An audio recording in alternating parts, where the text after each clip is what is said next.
Yeah, welcome back. It's time for us to take a look at stories that made it to the front pages of our daily, starting off with Daily Trust. On the front page, you have Tinubu to choose running mate after party's convention, says the presidency rather. And still there on Benway, resident harbored killers gave them food, says the defense chief. Ground rent, FCTA silent as 14-day grace period expires. Ubasani turned Kaduna from toxic zone to hub of progress, says the president. Those are the stories we have on the front page of Daily Trust. Do well to grab yourself a copy and keep yourself informed. Now, joining us to take a look at the stories and have a review session with us, we have Ben Shemang, who will be joining us via Zoom, former director of News Voice of Nigeria. Thank you so much for joining us, Ben.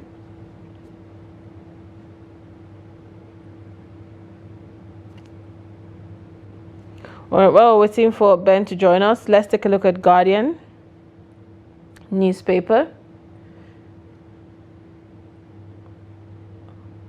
On Guardian, it says violent attacks, peacetime killings question value of Nigerian life.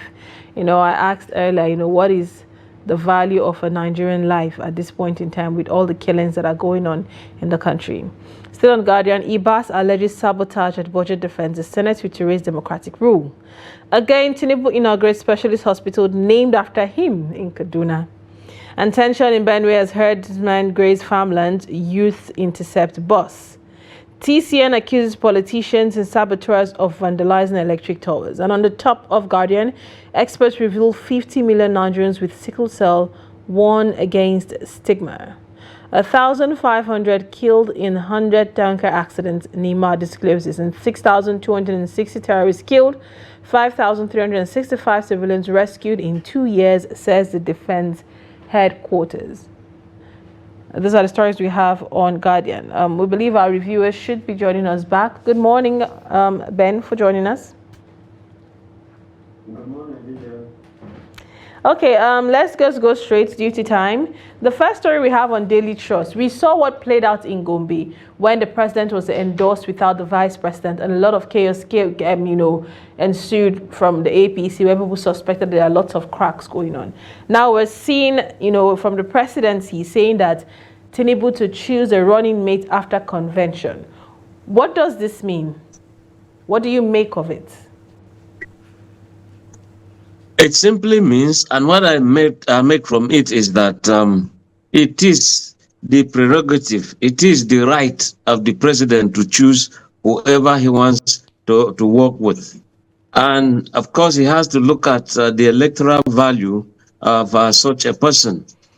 Sometimes you also interpret what has happened in terms of pedigree, what has happened in the past.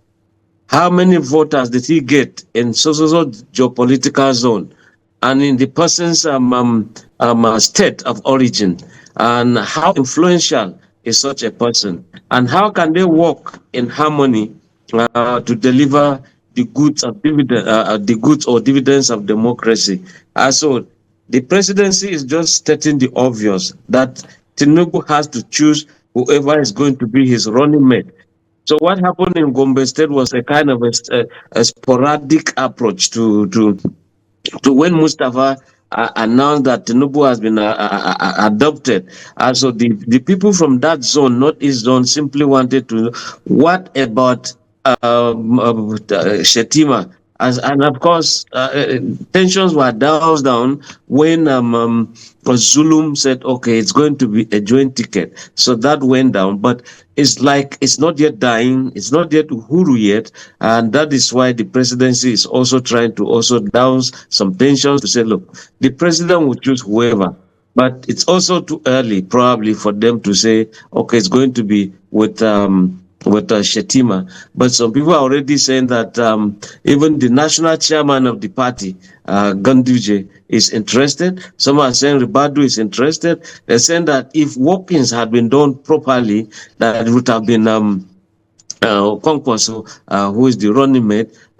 Some are even saying Yakubu Dogora, former Speaker of the House of Representatives. So all these are political permutations, but as we move on, we have to know. All right. right, indeed, political permutations are taking place, and it's normal in the Nigerian political space. Now, we're seeing the president's visit to Kaduna State, and he hailed the governor, saying that he has turned it from a toxic zone to a hub of progress. What do you make at what is happening in Kaduna State and the stance of the presidency? Honestly, I'm from Kaduna State. I'm from Southern Kaduna. I'm proudly too. But let me tell you that those days that we used to have El Rufai, it was just a misnomer. It was just not it at all. You see, there was a big gap right from the days of Ahmed Makarfi, the Yakwa. Then when El Rufai came in, of course, there was just a vacuum. Let me put it this way.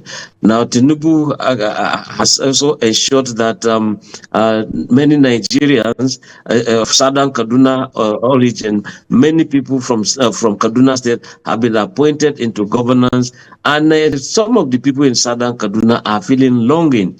And I do know for sure that even when there was this call for a Federal University of Technology in Manchok, some people were undermining it, and they were saying, no, that should be in the Federal University of Technology, Rigachukun. In other words, Southern Kaduna must be a forgotten zone.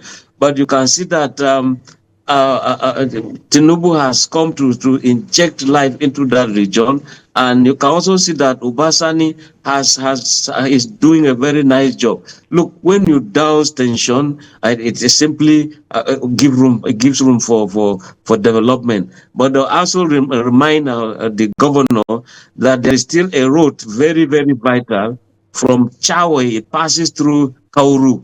Kauru Chori, it passes through Manchok Chika and Beniki, so that road, if they're able to tie it, is just under 100 kilometers, or you just do it a very big clearing of that road, so that each time there are even attacks, you find security agencies having some roads to move into to salvage a bad situation.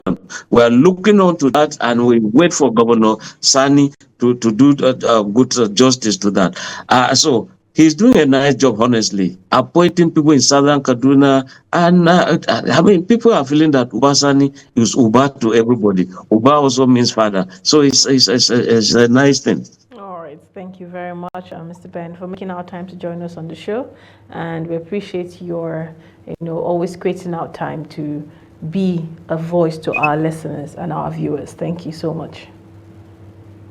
Thank you for having me.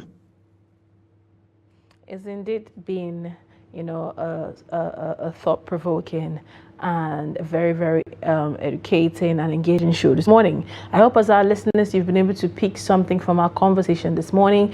And, let's do this again next week. We'll still have Daybreak Extra tomorrow. So, keep it a buck here with Trust Steve. We have a lot packed for you, through the course of the day, through the weekends. But on behalf of the production crew and Daybreak crew, my name is Lillian Ogazi. Bye for now.